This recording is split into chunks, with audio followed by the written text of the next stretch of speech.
खुलुमबाय दिनै 13 जानुवारि 2023 आं सिबिरानि ब्रह्म एसबी बड' निउज चेनेलाव नोंथांमोनखौ बयखौबो बरायबाय। नोंथाङा दासिमबो एसबी बड' निउज चेनेलखौ साबस्क्राइब खालामनानै लायाखैबा सानफ्रोमबो सानसेयारि खौरांखौ मोननो थाखाय एसबी बड' निउज चेनेलखौ साबस्क्राइब खालामनानै लानो हागोन। आसा खालामो नोंथाङा खौरांखौ जोबजासे खोनासंलांगोन, लोगोसे खौरांखौ मोजां मोनोबा लाइक कमेन्ट खालामनायजों लोगोसे शेयार खालामगोन होननानैबो आसा खालामनाय थाबाय। दानिया नोंथाङा खौरांखौ खोनासंलांदो। गासै बर' हारिनि थाखाय गोजोनथाव आरो गोग्गाथाव रादाब। सासे बर' आइजोआ आसामनि क्रिकेट आइजो हान्जानि केप्टेन बिबान मोननो हादों। उदालगुरि जिल्लानि सिङाव थानाय फकतपारा ओनसोलनि पुनिया गामिनि निरुपमा बर'आ आसाम आइजो क्रिकेट हान्जानि केप्टेन मोननो हादों। निरुपमा बर'आ भुबन चन्द्र बर' आरो रेनुप्रभा बसुमतारीनि फिसाजो।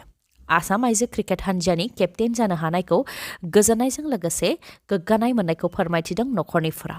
फोरमायथिबावनाय बायदिब्ला निरुपमा बर'आ उन्दै बैसोनिफ्रायनो गेलेनाय फारसे जोबोद गोसो गुदुंमोन। बेबायदियैनो बिथाङा 2011 मायथाइयाव डिस्ट्रिक्ट लेभेलाव गेलेदोंमोन। बेनि उनाव 2012 मायथाइयाव आसाम टीमाव जायगा मोननो हादोंमोन आरो बेनि गेजेरजोंनो गुबुन गुबुन जायगाफोराव गेलेहैनो खाबु मोननो हादों। फैगौ 15 जानुवारियावबो नागपुराव क्रिकेट गेलेहैगोन होननानै फोरमायथिदों।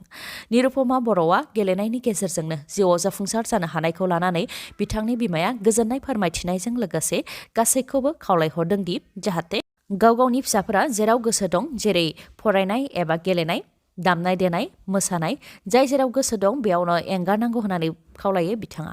मख'नो गोनांदि मिथिनाय बायदिब्ला निरुपमा बर'आ गेलेनायनि गेजेरजोंनो रेलनि साख्रिबो मोननो हाबाय। आसामाव गावलायलायनाय जाथाय। पुलिस आरो दाखाथि हान्जानि गेजेराव गावलायलायनाय जाथाय जादों।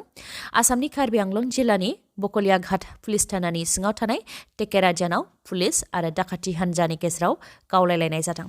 फोरमायथिनाय बायदिब्ला बकलियाघाट पुलिस थानानि सिङाव थानाय टेकेराजानाव दाखाथिनि हान्जाया थानायखौ खौरां मोननानै अपारेशन खालामहैदोंमोन। बेयावनो दाखाथिनि हान्जा आरो पुलिसनि गेजेराव गावलायलायनाय जादों आरो बे गावलायलायनायावनो दाखाथि शहीदुल इस्लामनाव गुलि नांदों, जाय दाखाथिफोरनि मादाव गाहायमोन आरो दाखाथि शहीदुल इस्लामा नगाव आरो कार्बि आंलं जिल्लाफोराव दाखाथि जानाय गोबां जाथायजोंनो सोमोन्दो दंमोन। फोरमायथिबावनाय बायदिब्ला पुलिसनि गुलि गावनायजों जोखोम जानाय शहीदुल इस्लामखौ फाहामथायनि थाखाय देहा फाहामसालियाव थिसननाय जादोंमोन, नाथाय फाहामसालियाव जोबथा हां लादों। गुबुन फारसेथिं पुलिस आरो दाखाथिफोरनि गेजेराव गावलायलायनाय जानायाव माखासे दाखाथिफोरा खारग'लांनो हादों। जायनाखि टेकेराजान ओनसोला जोबोद सिं आरो हाजो ओनसोल, बेनिखायनो बेनि खाबु लानानै माखासे सिखावफोरा खारग'लांनो हादों होननानै फोरमायथिदों पुलिसा। न' बड'लेण्ड न' रेस्ट, जोंनो गोजोन नांगौ। बेफोर स्ल'गानजों आलादा बड'लेण्ड रायजो दाबि खालामनायखौ गिबि खेबनि थाखाय जागायजेनदों अल बड' एक्स भलन्टियार फर्स अर्गानाइजेसना आरो बिथांमोनहा दि बिटिआर गोरोबथाजों गोजोनाखै बेखौ फोरमायथिदों। बिथांमोनहा फोरमायथिदों दि उपेन्द्रनाथ ब्रह्म बिथांनि सोमावसारनायनि समावनो 1987 मायथाइयाव भलन्टियार फर्सआ जोनोम जादोंमोन। बेनि उनाव 1993 मायथाइयाव गोरोबथा जादोंमोन आरो बेनि उनाव बिटिसि गोरोबथा जादोंमोन।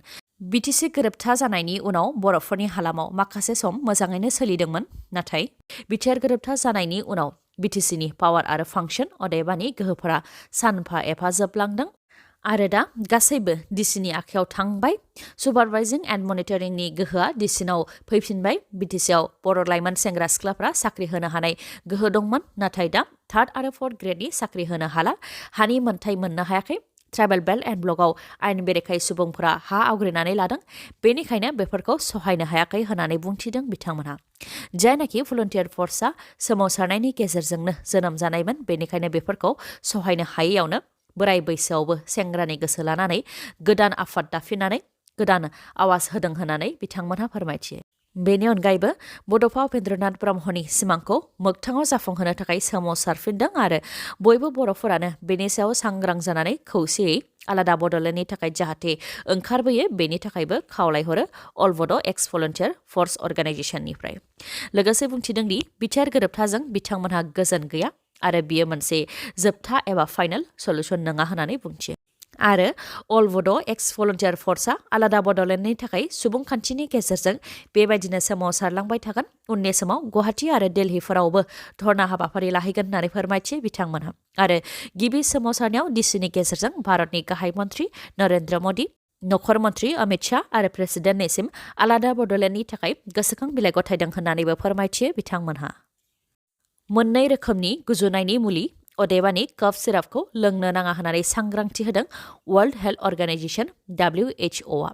गुजुनायनि मुलिनि मुङा जाहैबाय एम्ब्रनल आरो गुबुन मोनसेनि मुङा डक 1 मैक्स। भारतनि यूपी नयडायाव थानाय मेरियन बाय'टेक कम्पानीजों दिहुनजानायमोन एम्ब्रनल आरो डक 1 मैक्स गुजुनायनि मुलिया। नाथाय बेफोर मोननै गुजुनायनि मुलिखौ लोंनायनि उनावनो उज्बेकिस्तानाव 19 उन्दै गथ'साफोरनि जिउ खहा जानायनि अजद थिखांदोंमोन।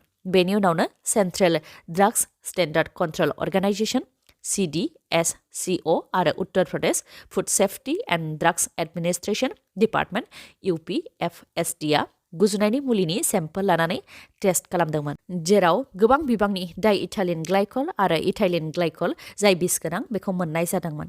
बेनि उनावनो वर्ल्ड हेल्थ अर्गानाइजेशना बे मोननै गुजुनायनि मुलिखौ लोंनो नाङा होननानै सांग्रांथि होदों आरो उत्तर प्रदेशनि सरकारा मुलि दिहुनग्रा मेरियन बाय'टेक कम्पानीनि लाइसेन्सखौ दाननानै होदों। रिपर्टनि बायदिब्ला मेरियन बाय'टेक कम्पानीया नांगौ बायदि फोरमान बिलाइफोरखौबो दिन्थिजोबनो हायाखै। गुवाहाटी पुलिसनि गेदेर जाफुंसारनाय गुबुन गुबुन जायगायाव अपारेशन खालामनानै खावनाय गंगु मटरसाइकेलखौ बोखांनो हादों। थांनाय माखासे सान सिगां बरपेटा पुलिसा गं 43 खावनाय मटरसाइकेलफोरखौ बोखांनो हानायनि उनाव गुवाहाटी पुलिसा गुबुन गुबुन ओनसोलाव सिग्रोमनानै गंगु खावनाय मटरसाइकेलफोरखौ बोखांनो हादों। गुवाहाटीनि सन्थालि मालिबारि आरो सामारिया ओनसोलाव गोख्रों अपारेशन खालामदोंमोन गुवाहाटी पुलिसा, जेराव गंगु खावनाय मटरसाइकेलफोरखौ बोखांनो हानायजों लोगोसे 3 सिखावफोरखौबो हमनो हादों। लोगोसेनो नोंथांनिया माब्लाबाफोर मटरसाइकेल गोमादोंब्ला नोंथांनि गोमानाय मटरसाइकेलखौ मोनफिननो हानायनि मोनसे खाबु।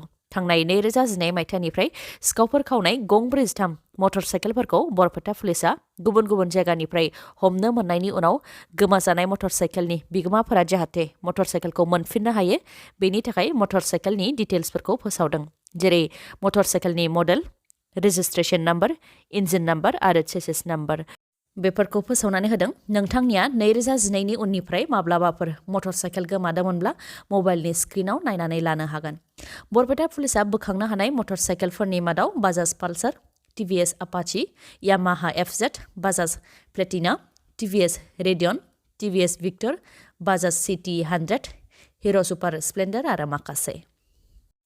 बम बेरनायजों थैनायनि सुबुं अनजिमाया 7 निफ्राय बांनानै 26 जाहैबाय। सासे सुइसाइड बम्बारा फरेन मिनिस्ट्रि मावख'नि मोखाङाव गावखौनो बमजों बुथारनायनि जाहोनाव लामायाव थानाय सुबुंफोर गासै 26 नि जिउ खहा जादों आरो 40 निबो गोबाङा गोब्राब जोखोम जादों। बे जाथाया आफगानिस्ताननि राजथावनि काबुलाव जादों। काबुलनि पुलिस स्पक्समेन खालिद जाद्राना फोरमायथिनाय बायदिब्ला सासे सुबुङा सिलाइ लानानै काबुलनि फरेन मिनिस्ट्रि मावख'आव हाबनो थाखाय फैदोंमोन।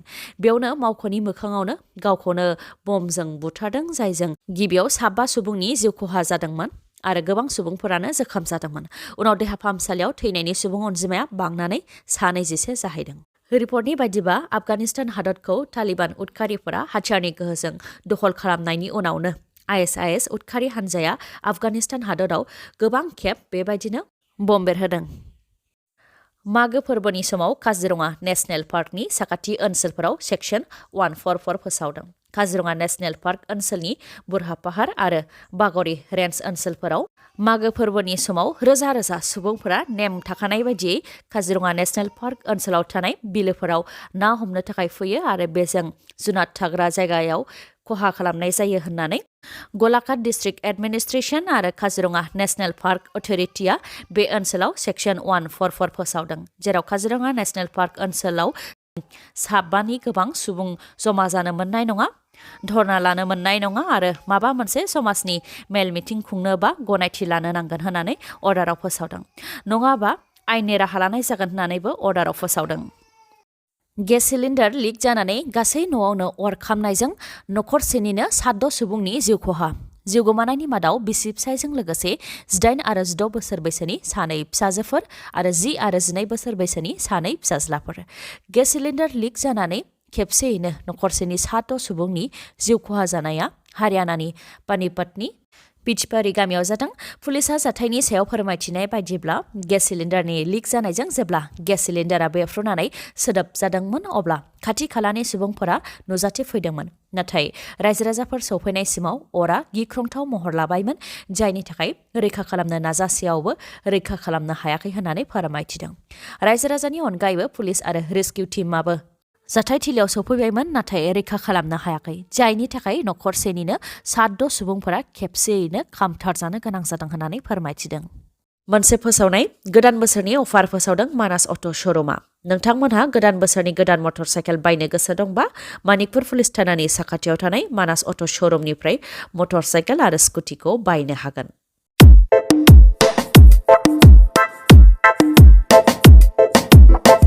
मानिकपुरनि मानास अट' श'रुमा नोंथांमोननि थाखाय गोदान बोसोरनि अफार फोसावदों अफारफोरा जाहैबाय नोंथाङा मटर साइकेल आरो स्कुटि बायोबा बेसेन नाङालासे गंनै हेलमेट मोनगोन बेनि अनगायैबो गोजां बोथोरनि थाखाय गांसे ब्लेंकेट आरो नोगोद 500 रांनि खाबुखौबो मोननो हागोन लोगोसे खम डाउन पेमेन्टआवनो मटर साइकेल आरो स्कुटिखौ मोननो हागोन